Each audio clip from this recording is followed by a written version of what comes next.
बंदे दरखास्त जैसे उनको ऐसे किया गया उसी तरह सजा दी जाए साहब। सरकार से मांग यही करते हैं, मारने वालों को फांसी की सजा दीजिएगा और उनके घरों में बुलडोजर चले। हे गाइस, मैं अनुराग आप सभी का स्वागत करता हूं मेरे YouTube चैनल हे अनुराग एक्सप्लेन में।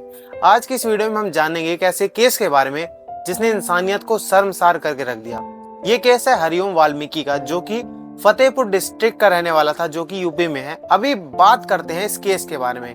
देखिए, होता क्या है कि यूपी में काफी दिनों से जो है ये ड्रोन थेफ्ट का जो है किस्सा चला हुआ है, जिसमें क्या करते हैं, ड्रोन को उड़ाकर लोगों के घरों में झांक लिया जाता है और उसके बाद चोरी के वारदात को अंजाम दिया जाता है। और इसी की वजह से यूपी में जगह जगह पर जो है लोग तैनात रहते हैं। गांव के लोग जो होते हैं वो इकट्ठे रहते हैं निगरानी रखने के लिए। और ठीक ऐसा ही हुआ रायबरेली डिस्ट्रिक्ट में, जहां पर जमुनानगर विलेज के लोग जो होते हैं वो इकट्ठे रहते हैं, इकट्ठे होकर निगरानी रखते हैं कि उनके यहाँ पर भी ड्रोन से थेफ्ट ना हो, चोरी ना की जाए। और इसी निगरानी की वजह से हरिओम वाल्मीकि को अपनी जान से हाथ धोना पड़ता है। होता क्या है कि 2 अक्टूबर 2025 को अर्धरात्रि के 1 बजे, मतलब कि सुबह के 1 बजे जो है हरिओम वाल्मीकि जो है वो जमुनानगर विलेज के आसपास घूम रहा था।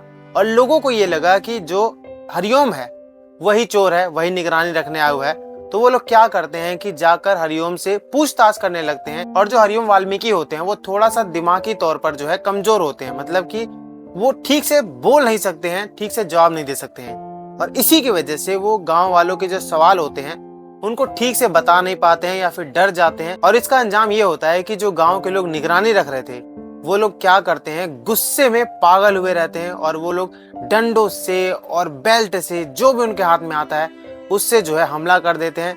हरिओम वाल्मीकि की पीट पीट कर जो है हत्या कर देते हैं। इसका पूरा प्रोसीजर होता है जिसमें क्या किया जाता है, हरिओम वाल्मीकि के कपड़े तक फाड़ दिए जाते हैं, उन्हें बारी बारी से मारा जाता है, उनके गले पे पैर से मारा जाता है और भी बहुत बहुत बुरी चीजें की जाती है उनके साथ। और उसके बाद जब उनका शरीर जो होता है वो ठंडा पड़ जाता है, सुन्न पड़ जाता है और उनका जो दिमाग होता है वो काम करना बंद कर देता है, मतलब कि वो अनकॉन्शियस हो जाते हैं। उस टाइम पर क्या किया जाता है कि उनकी बॉडी को उठाकर रेलवे के पटरी पर फेंक दिया जाता है। और जब सुबह होती है और जमुनानगर विलेज के दूसरे जो लोग होते हैं वो जब आकर देखते हैं कि भाई यहाँ पर तो एक बॉडी पड़ी हुई है, वो भी हरिओम वाल्मीकि की, तब उसके बाद इस पूरी गुत्थी का पता चलता है कि ये हो गया एक इंसान के साथ, वो भी क्यों, झूठा इल्जाम लगा के कि वो चोर था। जबकि ऐसा कुछ भी नहीं पाया गया कि जो हरिओम वाल्मीकि है वहां पर चोरी करने ही गया था। सिंपल सा फंडा ये था कि भाई वो बंदा जो है वो उस टाइम गलत जगह पर मिल गया और इसकी वजह से उसकी जान तक ले ली गई।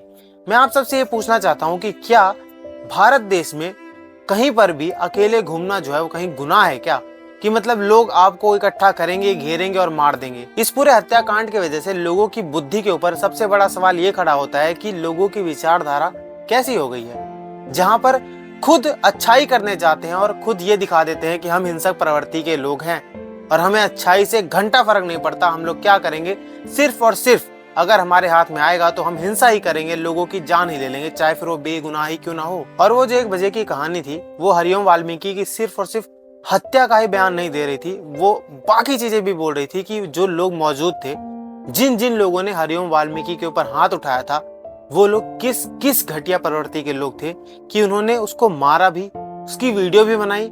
और उसके बाद भी उस वीडियो में अगर आप देखेंगे तो हरिओम वाल्मीकि जो होता है वो राहुल गांधी चिल्ला रहा था, राहुल गांधी का नाम ले रहा था वो, राहुल गांधी, इस उम्मीद के साथ कि राहुल गांधी जी उसको बचा लेंगे।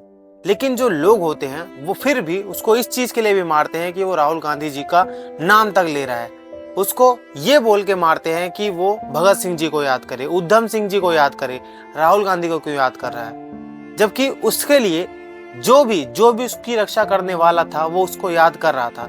इससे किसी का क्या जा रहा था। लेकिन फिर भी उन लोगों ने अपनी जो सारी मर्यादाएं हैं उस दिन सब कुछ क्रॉस कर दिया। और उसके बाद जो है ये मुद्दा और भी बढ़ गया, जब इस मुद्दे को जो है एक जातिवाद की हिंसा का रूप दे दिया गया कि जाति अलग थी, निचली जाति थी, इसलिए हरिओम वाल्मीकि की हत्या कर दी गई। मतलब कि इसको कन्वर्ट ये करा गया कि भाई जाति की वजह से मारा गया था, जबकि लोग जो थे वो कुछ और कह रहे थे कि वो लोग निगरानी कर रहे थे और उन्हें लगा कि चोर है इसलिए मार दिया गया। अभी कौन सच है कौन झूठ है इसके बारे में कुछ चीजें जो हैं वो अभी तक पता ये चली हैं कि थेफ्ट का ही चक्कर था कि लोगों को लगा चोर है इसलिए मार दिया।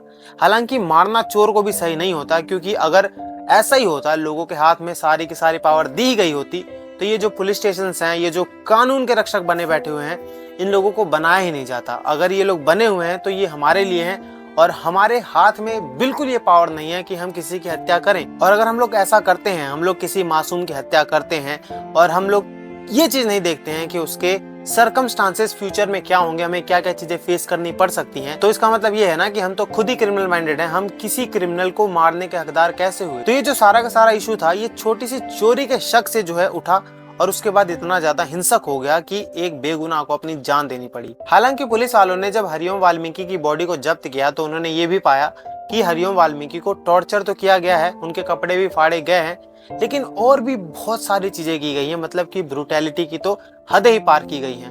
और उनका जो पोस्टमार्टम हुआ वो भी यही कुछ बता रहा था कि हाँ, ब्रूटैलिटी हुई है। तो इस चीज को झुटलाया नहीं जा सकता कि हरिओम वाल्मीकि की निर्मम हत्या हुई है, वो भी ऐसे इंसान की जो मेंटली रूप से भी थोड़ा सा कमजोर था।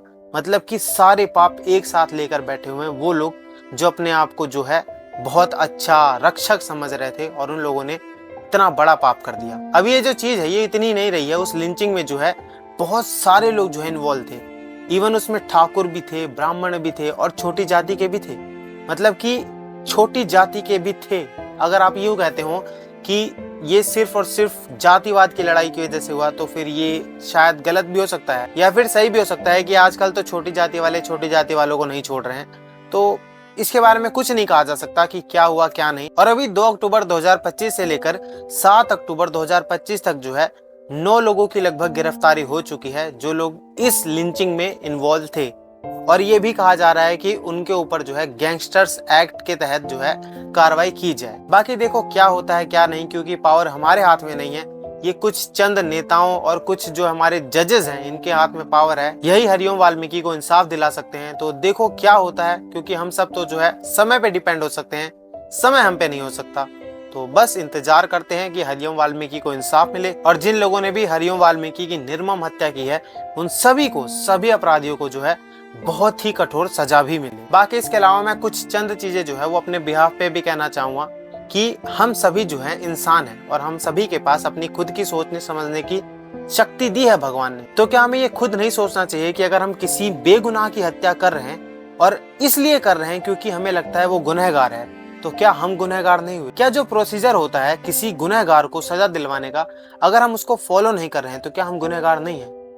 अगर एक गुनहगार जो है किसी गुनहगार को ये कह रहा है कि तू गुनहगार है इसलिए मैं तुझे मार दूंगा, तो क्या ये गुनाह नहीं है?